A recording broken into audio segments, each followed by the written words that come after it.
یا اللہ یا اللہ یا اللہ تو ہی مالک بحر و بر ہے یا اللہ یا اللہ۔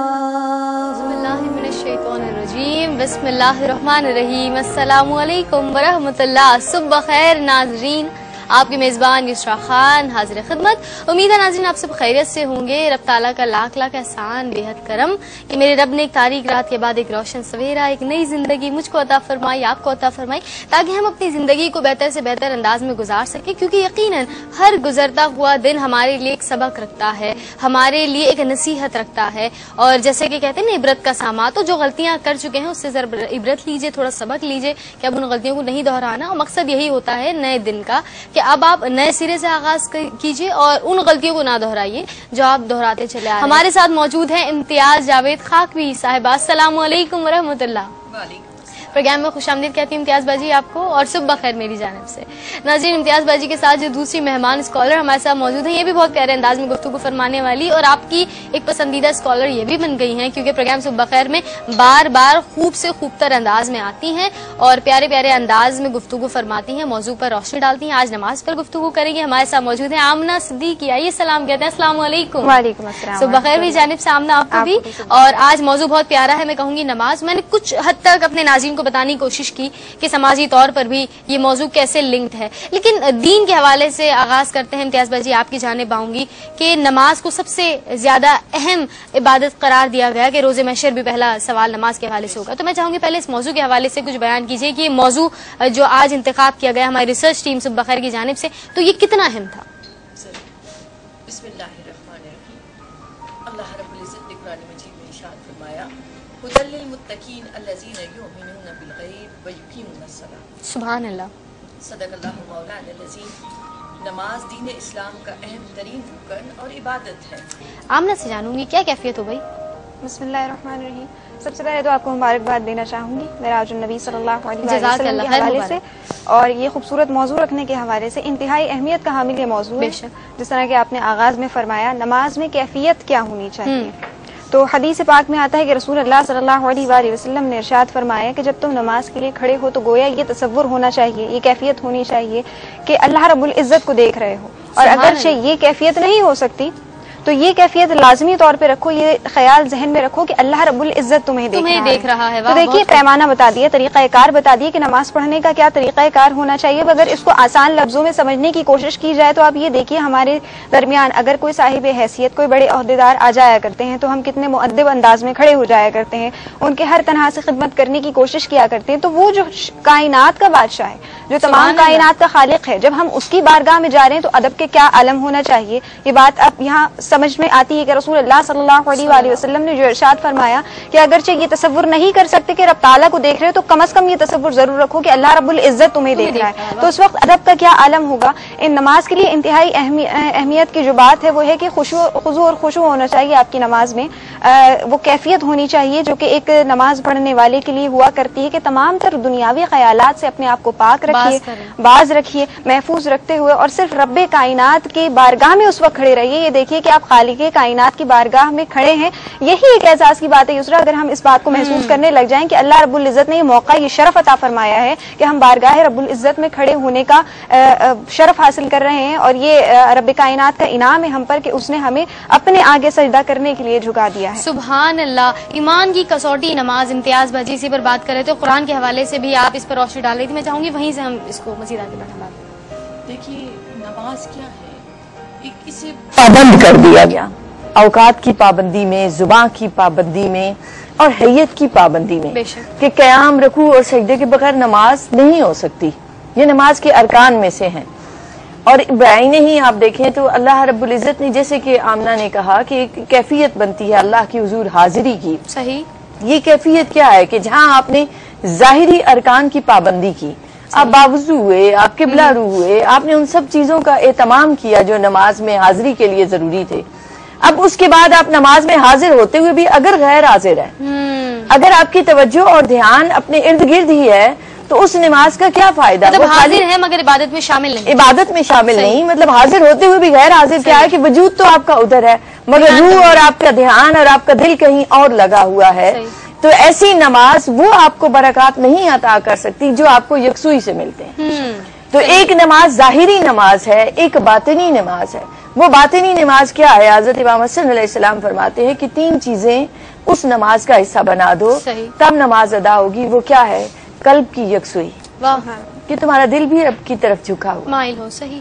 ایک ہوتا ہے نماز میں دھیان دینا. ہمارے بہت سارے ویورز سوال کرتے ہیں، کئی بار آڈینس بھی جہاں کے پروگرامز بھی ہوتے ہیں کہ نماز میں کیسے دھیان لگایا جائے.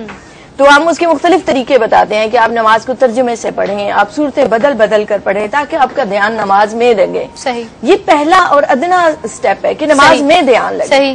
اعلیٰ یہ ہے کہ آپ اس نماز والے کی طرف اتنے یکسو ہو جائیں. سبحان اللہ، سبحان اللہ. وہ جس سے آپ سرگوشیاں کر رہے ہیں، جس سے آپ بات کر رہے ہیں، جس سے آپ کلام کر رہے ہیں، تو نماز اللہ کی حضور حاضری کا ذریعہ بن جاتی ہے، اللہ کی قرب کا ذریعہ بن جاتی ہے. بے شک امتیاز بھائی مزید اس پر بات کریں کیونکہ یقیناً ابھی یہ پہلو نامکمل ہے اور اس کے بعد آپ سے سوال یہ ہوگا کہ ادا کرنا، قائم کرنا، اس کا فرق. بالکل یقیناً اس پر بات ہوگی. ناظرین چھوٹا سا وقفہ، اس کے بعد حاضر ہو رہے ہیں. صبح بخیر میری جانب سے ساتھ رہیے، دیکھتے رہیے آپ کا اپنا پروگرام یسرا خان کے ساتھ. ہلاکت کے حوالے سے بات ہو رہی ہے کہ ہلاکت ہے نمازیوں کے لیے بھی، تو وہ جو نماز پڑھتے ہی نہیں ان کا کیا انجام ہوگا؟ یقیناً ہم سب، کہیں کوئی چھپی بات نہیں ہے، ہم سب جانتے ہیں، لیکن پھر بھی یہ غلطی دہرا رہے ہوتے ہیں، نمازوں کی پابندی نہیں کر رہے، نماز پڑھ رہے تو بے دھیانی کے ساتھ پڑھی جا رہی ہے، قائم نہیں کر پا رہے نماز. کیا کہیں گی آمنہ کہ وعید کیا سنائی گئی ان کے لیے جو بے نمازی ہیں؟ سب سے پہلے تو یہی کہنا چاہوں گی کہ نماز جب ہم پڑھا کرتے ہیں صحیح تو انتہائی مشکل امر بن گیا ہے اب یہ ہمارے لیے. ٹھیک ہے. نماز پڑھنا انتہائی مشکل کام لگتا ہے. 5 وقت کی نماز اب شاید ہی کوئی مطلب ایسا ہے جو 5 وقت کا متقی ہمیں نظر آیا کرتا ہے، ورنہ ہمارے جو روٹینز ہیں وہ اس طرح اتنے زیادہ بزی ہم لوگ ہو چکے کہ 5 وقت نماز پڑھنے کا ٹائم ہمارے لیے مشکل سے نکالنا ہوتا ہے. دوسری بات آپ سے یہ کہنا چاہوں گی، خشوع و خضوع کی جو بات ہو رہی ہے کہ نماز میں ہمارا دل نہیں لگتا، ہم قائم نہیں کر پا رہے ہوتے نماز کو، تو بزرگ کیا کہا کرتے ہیں، اگرچہ کوئی چیز رکھ کے بھول جاؤ تو 2 رکعت نماز نفل پڑھ لو کہ وہ یاد آ جائے گی. کس وجہ سے کہتے ہیں یہ بات، یہ تنزیہ کیوں کہی جاتی ہے؟ اس وجہ سے کہ جیسے ہی ہم تکبیر تحریمہ کہتے ہیں، نیت باندھتے ہیں نماز کے لیے، دنیا بھر کے خیالات ہمیں آ جاتے ہیں اس وقت. ویسے ہم وہ باتیں نہیں سوچ رہے ہوتے، لیکن نیت باندھنے کے فوراً بعد تمام تر دنیاوی خیالات، کل کہاں جانے، کپڑے کون سے پہننے، کھانا کیا پکانے اور دیگر جتنے خیالات ہوتے ہیں تمام کے تمام آ رہے ہوتے ہیں. تو اس وقت نماز میں ہمارا دھیان نہیں رہتا. وہ جتنی دنیاوی خیالات ہیں وہ سب ہمارے دماغ میں ریسرچ چل رہی ہوتی کہ اب ہم نے آگے کیا کرنا ہے. تو ایسی نماز کا کوئی فائدہ نہیں ہے. اس کو نماز قائم کرنا نہیں کہتے، اس کو صرف ایک ڈیوٹی پوری کر رہے ہوتے ہیں ہم. وہی اس کے حوالے سے یہ جو نمازیں ہم پڑھتے ہیں نا کہ جس میں دنیاوی خیالات ہوتے ہیں، انہی کے حوالے سے شاید کہا گیا ہے کہ ایسی نمازیں تمہارے منہ پر مار دی جائیں گی، اس وجہ سے کہ اس میں بندگی والی کوئی کیفیت نہیں آ رہی ہوتی. اس میں ہم صرف اپنی ڈیوٹی پوری کر رہے ہوتے ہیں، دنیاوی تمام تر خیالات ہمیں آ رہے ہوتے ہیں. ڈور بیل بجتی ہے تو ہمیں دھیان ہوتا ہے کہ کون آیا دروازے پر، جبکہ ہم کس کی بارگاہ میں کھڑے یہ بھول جاتے ہیں. تو سب سے پہلے اپنے اعمال کو درست کرنا ہے، اپنے دل کو پاک صاف کرنا ہے کہ جب اب رب کائنات کی بارگاہ میں کھڑے ہوئے ہیں تو دنیاوی تمام تر خیالاتوں سے اپنے آپ کو محفوظ رکھنا چاہیے، دنیاوی تمام تر باتوں سے اپنے آپ کو محفوظ رکھے، تب تو یہ عبادت مقصود ہوگی، تب تو یہ عبادت بارگاہ رب العزت میں شرف قبولیت حاصل کرے گی، مقبول ہوگی. ورنہ کیا ہوگا کہ ایسی نمازیں ضائع ہو جاتی ہیں. ایسی نمازیں ہم پڑھتے بھی اور پڑھنے کا کوئی فائدہ بھی نہیں ملتا. تو ایسی عبادت کرنے کا کیا مطلب، کوئی فائدہ نہیں ہے آپ کو. دوسری بات آپ نے جو سوال کیا کہ نماز نہ پڑھنے والے کے حوالے سے کیا وعید آئی ہے، ائمہ اکرام کے مختلف اقوال ہیں جنہوں نے فقہ کے علوم ہم تک پہنچائے ہیں. بعض فرماتے ہیں کہ ان کو اپنی بستی سے نکال دو جو لوگ نماز نہیں پڑھتے. بعض کہتے ہیں کہ واجب القتل ہو جایا کرتے ہیں بے نمازی، جو نماز نہیں پڑھتا کافر تک کہہ دیا گیا ہے. تو یہ تو ائمہ اکرام کا ارشاد پاک ہے، لیکن رب کائنات نماز نہ پڑھنے والے کو کیا اتنا زیادہ ناپسندیدہ کہہ دیا کرتا ہے الہ العالمین کہ آپ دیکھیے نماز کی اہمیت قیامت میں سب سے پہلے، جیسے کہ آپ نے فرمایا کہ قیامت میں سب سے پہلا سوال نماز کے بارے میں کیا جائے گا. اب جب آپ نماز میں ہی فیل ہوگے تو آگے آپ سے کیا سوالات کیے جائیں گے؟ وہی first impression is the last impression. جب یہی آپ اسی چیز میں آپ رہ جائیں گے تو پھر آپ کس طرح امید کر سکتے ہیں کہ آپ داخل جنت ہو جائیں گے؟ ویسے تو حضور علیہ الصلوۃ والسلام کا ارشاد ہے کہ جس نے لا الہ الا اللہ محمد رسول اللہ پڑھ لیا وہ داخل جنت ہوگا. اب اگر اسی بنیاد پہ ہم اپنی تمام تر ڈیوٹیز چھوڑ دیں تو یہ بات صحیح نہیں ہے. صحیح. جو فرائض ہیں ان کی ادائیگی لازمی طور پر کرنی ہے تو اس کو اپنا فریضہ سمجھیے. خدا را آپ کے پروگرام کے توسط سے میں کہنا چاہوں گی کہ اب بھی وقت ہے، جتنی زندگیاں ہماری باقی ہیں، جتنی نمازیں ہم قضا کر چکے ہیں ان کی قضا مطلب چھوڑ چکے ہیں ان کو قضا کرنے کی کوشش کیجیے, ان کی ادا کیجیے, اور جو نمازوں کا وقت اب آپ کو مل رہا ہے تو برائے مہربانی نماز کی پابندی کیجیے, اس وجہ سے کہ انتہائی اہم عبادت ہے یہ. اور جس طرح کے پروگرام کے آغاز میں آپ نے کہا کہ یہ وہ عبادت ہے جو زمین پہ نہیں نازل کی گئی, آسمان پہ بلا کر عطا کی گئی ہے, تو اس کی اہمیت کو سمجھیے کہ کیا ہے. بے شک. ناظرین ایک چھوٹا سا وقفہ لے رہے ہیں, اس کے بعد مزید بات کریں گے نماز کے حوالے سے. آپ کے کچھ کوشچنز بھی مجھ تک پہنچا گئے, انشاءاللہ وہ بھی شامل کروں گی, لیکن ایک چھوٹے سے وقفے کے بعد ساتھ رہیے گا. میں آپ کی جانب آؤں گی آمنہ, جو ہماری ایک ویور کا کوشچن تھا کہ نبی کریم صلی اللہ علیہ وسلم نے نماز کو اپنی آنکھوں کی ٹھنڈک بیان کیا, اس پر روشنی ڈالیے گا ہمارے ویور کے لیے. اور مزید میں چاہوں گی کہ نماز کے حوالے سے یہ بھی بتائیے کہ فوائد یا تحفے یا انعامات کیا ہیں, اس پر بھی کچھ بات ہو جائے. رسول اللہ صلی اللہ علیہ وآلہ وسلم نے نماز میری آنکھوں کی ٹھنڈک کی ارشاد گرامی ہے. حضور علیہ الصلوۃ والسلام کا کس لیے اسرا, پھر ہم وہی آغاز پر پہنچتے ہیں کہ جہاں سے نماز کا تحفہ ملا حضور علیہ الصلوۃ والسلام کو. وہ کیا باتیں تھیں, وہ کیا راز و نیاز کی باتیں ہو رہی تھیں, وہ وقت کیا تھا کہ کلام مجید میں ارشاد آتا ہے کہ ما زاغ البصر وما طغى, کہ دیکھنے والی ذات محمد مصطفیٰ کی وہ آنکھ جب رب تعالیٰ کو دیکھ رہی تھی, تو چونکہ وہ حالۂ نور کو دیکھ رہی تھی, اللہ رب العزت کو اصلی حیت میں دیکھ رہی تھی, تو اس وقت رب کائنات کا جب دیدار کر رہی تھی تو دیکھنے والی وہ آنکھ ما زاغ البصر وما طغى, کہ نہ تو ادھر ادھر بھٹکی نہ ہی جھپکی, بلکہ تسلسل کے ساتھ پروردگار عالم کا دیدار کیا جا رہا تھا. ادھر موسیٰ علیہ الصلوۃ والسلام کا کوہ طور کا واقعہ ہم یاد کرتے ہیں تو پتہ چلتا ہے کہ ایک تجلی سے کیا ہو گیا تھا. یہاں ذات محمد مصطفیٰ روبرو رب کائنات کے سامنے بیٹھے ہیں اور ملاقات ہو رہی ہے. کیا راز و نیاز کی باتیں ہو رہی ہیں وہ تو ہم نہیں جانتے, ظاہر محبوب اور محب کی باتیں ہیں, لیکن تحفہ کیا ملا, نماز کا. اب زمین پر آ کر جب رسول اللہ صلی اللہ علیہ وآلہ وسلم کا امتی نماز قائم کرتا ہے خشوع و خضوع کے ساتھ, محبت کے ساتھ, اس تصور کے ساتھ کہ پروردگار عالم کی بارگاہ میں کھڑا ہے, تو کیا ہوا کرتا ہے جب وہ ایک مؤدبانہ انداز میں جو صحیح طریقہ کار ہے نماز کو ادا کرنے کا, جب اس طریقے سے نماز کو ادا کرتا ہے تو نبی علیہ الصلوۃ والسلام کا ارشاد کیا ہے کہ نماز میری آنکھوں کی ٹھنڈک ہے, میری آنکھوں کو ٹھنڈک پہنچا دیا کرتا ہے. وہ ٹھنڈک جو رب کائنات سے ملاقات کرتے وقت محسوس ہوئی تھی, اس کی کئی ہلکی سے رمق جب نماز پڑھنے والا صحیح طریقے سے نماز پڑھتا ہے تو رسول اللہ صلی اللہ علیہ وآلہ وسلم کو وہ خوشی محسوس ہوتی ہے جو اس وقت ہوئی تھی. اس لیے تعبیر کیا گیا ہے اس بات کو کہ نماز میری آنکھوں کی ٹھنڈک ہے, تو نماز قائم کرتے چلے جاؤ, کہ نماز جب قائم کرتے ہو اور بارگاہ رب العزت میں شرف قبولیت حاصل کر لیا کرتی ہے تو حضور علیہ الصلوۃ والسلام کے ارشاد فرماتے ہیں کہ نماز میری آنکھوں کی ٹھنڈک ہے. اس وجہ سے کہ آپ کو وہ واقعات, وہ باتیں, وہ تمام چیزیں جو رب کائنات کے روبرو ہونے کے بعد سامنے آئی تھیں وہ یاد آنے لگتی ہیں. اور پھر جب رسول اللہ صلی اللہ علیہ وآلہ وسلم اپنی امت کو حکم دیتے ہیں کہ نماز پڑھو, اور جو صحیح طریقے سے نماز پڑھی جاتی ہے تو اس کے لیے یہ نوید ہے کہ رسول اللہ صلی اللہ علیہ وآلہ وسلم کی آنکھوں کی ٹھنڈک ہے. تو ہم بحیثیت امت یہی کام ہونا چاہیے, یہی کاوش, یہی کوشش ہونی چاہیے کہ نماز صحیح طریقے سے پڑھیں تاکہ ہمارے لیے بھی وہ فائدہ مند ثابت ہو. اور جس طرح کا رسول اللہ صلی اللہ علیہ وسلم کا ارشاد گرامی ہے تو کہیں نہ کہیں ہم وہ فائدہ پہنچانے کی, وہ ٹھنڈک پہنچانے کی کوشش کر سکیں. سبحان اللہ. اور یقیناً نماز کے حوالے سے مزید بات کریں گے, اور فوائد پر جیسے میں نے آپ سے کہا تھا کہ گفتگو ہوگی, اور بھی سوالات ہیں, اور آپ کے جو سوالات ہیں انشاءاللہ امتیاز باجی بھی ساتھ موجود ہیں, ان سے بھی بات ہوگی. ایک چھوٹا سا وقفہ اس وقت پروگرام میں شامل کر رہی ہوں ناظرین.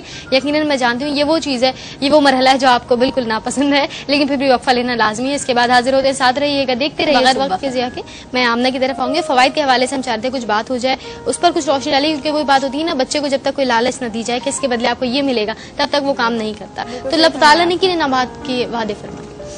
حدیث مبارکہ, یہ وہ حدیثوں پہ ہم بات کر رہے ہیں اس وقت. نماز مومن کی معراج ہے, نماز رسول اللہ صلی اللہ علیہ وآلہ وسلم کی آنکھوں کی ٹھنڈک ہے. اسی طرح کی ایک اور حدیث پیش کرنا چاہوں گی جو ہمارے یہاں کے بچوں کو یاد ہوا کرتی ہے کہ نماز جنت کی کنجی ہے. کنجی کیا ہوا کرتی ہے؟ چابی کو کہا جاتا ہے. تو کیا ہے, جس طرح ہم آغاز میں آپ نے ارشاد کیا تھا, آپ نے فرمایا تھا کہ نماز کے بارے میں قیامت میں سب سے پہلا سوال نماز کے بارے میں کیا جائے گا. اب جب جنت میں جانے کی کنجی قرار دے دیا گیا تو جب چابی نہیں ہوگی تو دروازہ کیسے کھولا جائے گا؟ صحیح بات ہے. تو نماز کو قائم کرنا چاہیے. اگر داخل جنت ہونا چاہتے ہو تو نماز کی پابندی کرو, نماز کو قائم کرو. اس کے علاوہ کیونکہ آپ کا پروگرام خواتین بھی دیکھتی ہیں, اس حوالے سے آپ سب جانتے ہیں کہ ہمارے یہاں ایک فوبیا پیدا ہو گیا ہے کہ ویٹ کانشیس ہوتے ہیں لوگ, اور بعض اوقات ایسا ہوتا ہے کہ اپنی خوبصورتی پہ بڑے دھیان دیا جا رہا ہوتا ہے. تو ریسرچ, سائنٹیفک ریسرچ کیا بتاتی ہے کہ اگر نماز کو پراپر طریقے سے رکوع سجدے جو کرنے کا حکم ہے, اگر اس کو 5 وقت کی نمازوں کو مکمل طور طریقے سے پڑھا جائے تو یہ جو ہڈیوں کا مرض ہوا کرتا ہے, گٹھیا کا مرض جو ہوا کرتا ہے, وہ نہیں ہوگا. اچھا, بالکل. اور ڈاکٹرز بھی یہ کہتے ہیں, سائنٹیفک ریسرچ بھی یہ کہتی ہے کہ اگر مکمل طور طریقے سے نماز جب پڑھی جاتی ہے تو اس سے بہتر ایکسرسائز دنیا میں کوئی نہیں ہے. اب اگرچہ آپ اچھے ایکٹیو رہنا چاہتے ہیں، ایکسرسائز کرنا چاہتے ہیں، تو آپ کو کسی جم جانے کی ضرورت نہیں ہے، کوئی واکنگ جاگنگ کرنے کی ضرورت نہیں، آپ 5 وقت نماز پڑھیں پراپر طریقے سے، آپ فٹ رہیں گے. تو دنیاوی فوائد بھی ہیں اور اخروی فوائد تو ہم سب جانتے ہیں کہ بے تحاشا ہیں، بے شمار ہیں، کہ رب کائنات بھی اس نمازی کو پسند کرتا ہے، رسول اللہ صلی اللہ علیہ وآلہ وسلم بھی نماز پڑھنے والے کو پسند کرتے ہیں. اور خشوع و خضوع کے حوالے سے بھی ہے کہ جب آپ پابندی کے ساتھ نماز پڑھیں گے نا، تو آپ پہلی نماز میں ایسا ہوگا کہ آپ کا دل نہیں لگے گا، دوسری نماز میں ہوگا کہ آپ کوشش کریں گے، تیسری نماز میں وہ تعلق بن جائے گا. جیسا کہ آپ نے فرمایا کہ ایک دفعہ غور سے دیکھو تو صحیح کہ پڑھ کیا رہے ہو، بات کیا کر رہے ہو رب کائنات سے، اور کیا کلام الہی میں جو آیات ہیں وہ جو تم تلاوت کر رہے ہو نماز میں، ان کا مطلب کیا، مفہوم مطلب اگر سمجھ کے پڑھو گے تو نماز کا مطلب بھی سمجھ میں آ جائے گا. دنیاوی بھی بے شمار فوائد ہیں، اخروی بھی فوائد ہیں. تو یہ کام ہم جس قدر ممکن ہو سکے ہمیں کرنا چاہیے. اللہ تعالیٰ ہم کو توفیق عطا فرمائے کہ دنیاوی اور اخروی فوائد حاصل کر سکے، صرف نماز کو بہترین انداز میں ادا کر کے قائم کر کے اللہ تبارک و تعالیٰ کو راضی کر سکے. امتیاز بھائی، دن بھر میں ہم دیکھتے ہیں فرض نمازوں کے ساتھ، جیسے کہ ابھی شب معراج تھی اور میں نے بھی ذکر کیا، نمازوں کا سلسلہ ہوتا ہے، شکرانے کی نماز لوگ پڑھتے ہیں، نفلی نمازیں ادا کرتے ہیں. تو دن بھر میں نفلی نمازیں کون سی ہیں، اس پر کچھ گفتگو ہو جائے، کچھ روشنی ڈالیے. اس کے علاوہ دائمی نماز، اس سے کیا مراد ہے؟ دیکھیے، آپ نے جو فزیکل اس کی باڈی اس کو پہلے کر دیا، نفلی نمازوں کو پہلے اس کو بتا دوں کہ نفلی نمازیں تو وہ ہیں کہ جو آپ اگر ادا کرتے ہیں تو آپ کو ثواب ملتا ہے، آپ کے لیے عبادت ہے، مگر اگر آپ نہیں ادا کرتے تو کوئی گناہ نہیں ہے. ٹھیک ہے. جو مینلی ہمارے دن کے ان اوقات میں آتے ہیں کہ نماز فجر کے بعد جب سورج طلوع ہو جاتا ہے تو اشراق کی نماز پڑھی جاتی ہے. صحیح. میں اسے ترتیب سے یوں کہتی ہوں کہ بہت آسانی سے آپ لوگ یاد رکھ سکتے ہیں کہ اشراق کے 2 نفل ادا کر لیجئے. جب سورج طلوع ہو جاتا ہے، اچھی روشنی پھیل جاتی ہے، تو پھر چاشت کی نماز پڑھی جاتی ہے. اس چاشت کو ٹھنڈک کی نماز کہتے ہیں کہ ابھی سورج چونکہ نیزے پر سوا نیزے پر نہیں آیا، اس سے پہلے جب سورج دھوپ پھیل گئی تو اسے چاشت کی نماز کہتے ہیں. وہ 4 نفل ادا کر لیجئے. اس کے بعد آپ دن بھر اپنے امور سر انجام دیجئے. مغرب کے بعد اوابین کے نوافل کہلاتے ہیں، وہ 6 نفل ادا کر لیجئے. تو اس کے بعد رات کی لیٹ نائٹ کی جو سب سے پسندیدہ ہے نفلی نمازوں میں نماز، وہ ہے تہجد کی نماز. تو وہ 8 یا 12 ادا کر لیجئے. اور اگر وطر آپ کو عادت ہو گئی ہے اس تہجد کی نماز کی تو وطر چھوڑ دیجئے، انہیں ان نوافل کے ساتھ ملا دیجئے. تو یہ بہت آسانی سے یاد رہ جاتا ہے کہ سورج نکلنے کے 20 منٹ بعد آپ نماز ادا کریں. یہ اشراق کی نماز ہے، پھر چاشت کی، پھر اوابین کے مغرب کے بعد نوافل، اور پھر تہجد کی. اب آپ نے کہا دائمی نماز، میں اس کے لیے آڈینس کو جو بھی دیکھ رہے ہیں، ویورز ہیں، میں ان سے کہوں گی کہ اگر آپ میں سے کوئی عمرے پر گیا ہے تو یاد رکھیں اس عمرے پر جا کر یا حج پہ جا کر کیا ہوتا ہے. ایک نماز ادا کرتے ہیں، اگلی نماز کی تیاری ساتھ ساتھ ہو رہی ہوتی ہے. صحیح. صرف 5 نمازیں ہوتی ہیں اور بندے کو اتنا متحرک رکھتی ہیں. صحیح. اور کوئی کام نہیں ہے، اسے مسجد کی طرف پھر دوڑنا ہے، پھر جانا ہے، یا ادھر ہی رک کے اسے اگلی نماز کا انتظار کرنا ہے. اور ہوتا کیا ہے کہ زور کی نماز ادا کی تو زیادہ تر جو لوگ گئے ہوتے ہیں وہ زور کی ادا کرتے ہیں، ساتھ عصر کی، مغرب کی، عشاء کی، وہ 4 نمازیں ملا کر ادا کر کے مسجد سے باہر آتے ہیں. صحیح. جو بالعموم ہوتا ہے، جانے کا میرا بھی اتفاق. یہ کیا ہے؟ نماز میں رہتے ہیں، نماز سے جدا نہیں ہو رہے. اب ہماری لائف ایسی ہے کہ ہم یہاں پر جب ہوتے ہیں نمازوں کو بھلائے رکھتے ہیں، غافل ہوئے رہتے ہیں. نماز کو صوفیاء کہتے ہیں، اسے دائمی نماز بنانا ہے. 2 چیزیں یاد رکھیں، ایک نماز یاد کے لیے ہے، دوسرا رب نے کہا وَاعْبُدْ رَبَّكَ حَتَّىٰ يَأْتِيَكَ الْيَقِينُ. اپنے رب کی عبادت ایسے کرو کہ یقین کو پالو. واہ. اور اقبال کہتے ہیں جب اس انگارہ خاکی میں ہوتا ہے یقین پیدا. واہ. اس وجود خاکی میں، کہ انگارہ اسے کیوں کہا کہ اس کے اندر دل ہے، دہکتا ہوا روشن، بجھا ہوا کوئلہ نہیں ہے. جب اس انگارہ خاکی میں ہوتا ہے یقین پیدا تو کر لیتا ہے یہ بالوں پرے روح الامی پیدا. تو اس کی پرواز کتنی بلند ہے کہ جبریل امی کے بالوں پر اس کو مل جاتے ہیں. تو بندہ اس منزل تک کیسے پہنچتا ہے؟ یہی نماز کی ادائیگیاں ہیں. نماز کی ادائیگی میں وہ دل لگانے کی کوشش کرتا ہے، صاحب قرآن کی طرف رجوع کرتا ہے، ان کی نگاہ کریمانہ نظر رحمت اسے کسی اللہ والے سے ملا دیتی. ناظرین، آج ہم نے نماز کے حوالے سے بات کی. امتیاز بازی نے بہت پیارے انداز میں گفتگو فرمائی، آمنہ نے بہت پیارے انداز میں روشنی ڈالی، انعامات پر بھی بات کی، ہم نے وعید پر بھی بات کی. اللہ تعالیٰ توفیق عطا فرمائے کہ جو باتیں اس پر ہم عمل کر سکیں، کیونکہ وقت ہمارے پاس بہت کم تھا. میں نے کوشش کی تمام جتنے سوالات تھے وہ شامل کر لوں. تو بہت بہت شکریہ امتیاز بازی پروگرام میں شامل ہونے کے لیے اور اتنی پیارے انداز میں روشنی ڈالنے کے لیے. اور بالکل اسی طرح آمنہ بہت شکریہ پروگرام میں شامل ہوئی اور گفتگو فرمائی. اللہ یا اللہ